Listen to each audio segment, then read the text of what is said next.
Permission পাওয়া যেত না। ওয়ালাকিন্নাল আসফ,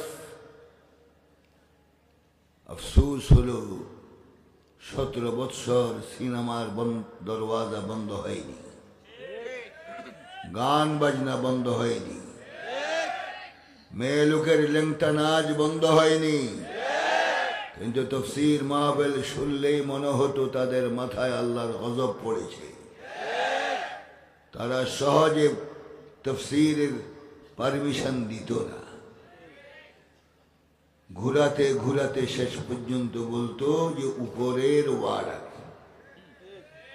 উপর কি আল্লাহ জানে, উপর কি? উপরে তো একজনই থাকেন, উনি কে? আওয়াজ দিয়ে বলতে হবে, আমার সাথে এরকম মরা আওয়াজ চলবে না।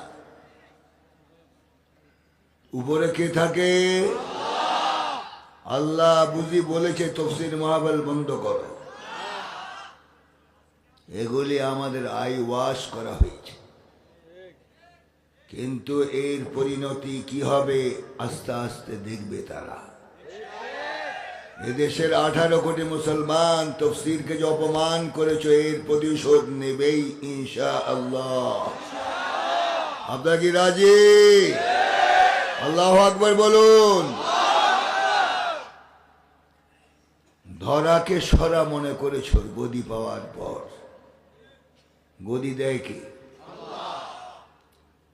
তুতিল মুলক মা তাশা ওয়া তানজিউল মুলক মিম্মান তাশা ওয়া তুইজ্জু মান তাশা ওয়া তুযিল্লু মান তাশা বিয়াদিকাল খায়র ইন্নাকা আলা কুল্লি শাইইন কাদির।